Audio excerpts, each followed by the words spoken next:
Então, o objetivo dessa aula agora é a utilização da tabela preditiva.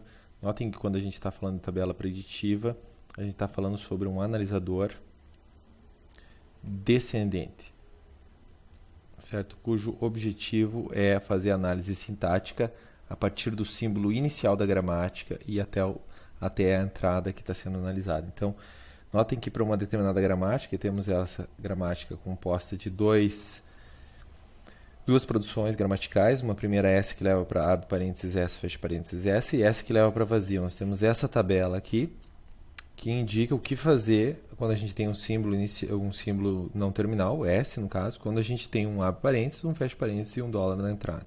Então, a forma de funcionamento dessa análise utilizando a tabela preditiva é ter uma pilha, então essa pilha ela vai ser marcada, o fundo dela vai ser marcada com dólar. A entrada a gente vai ter um dólar também, para marcar o final da entrada. E agora nós vamos realizar a análise então de abre e fecha parênteses duas vezes, que é uma entrada válida para essa gramática. Notem que quando a gente está fazendo a tabela preditiva, como a gente está numa análise descendente, a gente deve partir do símbolo inicial da gramática, que nesse caso é o nosso S. Então nós vamos partir de S para tentar reconhecer essa gramática. Então a forma de funcionamento é a seguinte, então nós olhamos para o topo da pilha, nós temos o S, nós temos, na nossa entrada nós temos um abre parênteses, nós vamos consultar a tabela, então S com abre parênteses, está dizendo para substituir o S que está no topo da pilha por S, abre parênteses, S, fecha parênteses, S.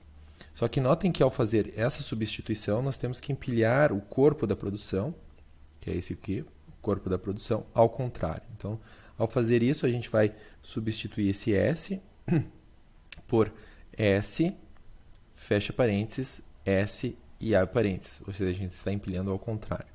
E aqui a gente continua com a mesma entrada, abre, fecha, dólar.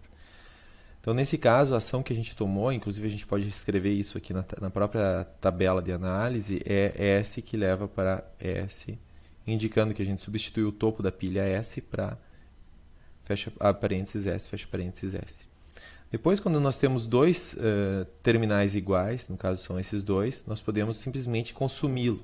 Então, quando isso acontece, a gente diz que houve um casamento, certo?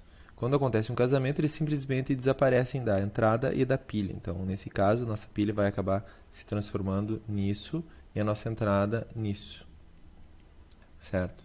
Seguindo esse processo, nós vamos observar agora que nós temos um S no topo da pilha e um fecha parênteses na entrada. Aqui o que diz na tabela diz que nós devemos então substituir esse S por vazio. Então isso quer dizer que nós vamos desempilhar o S e empilhar nada no lugar. Então a gente inclusive registra essa ação aqui e isso faz com que a gente simplesmente termine com S e fecha parênteses. E aqui continua exatamente a mesma coisa.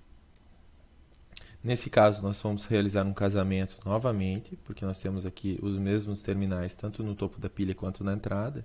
Então, nós fizemos um casamento de terminal, chegando na seguinte situação, onde nós temos dólar, o S, e agora nós temos apenas abre e fecha parênteses com o dólar.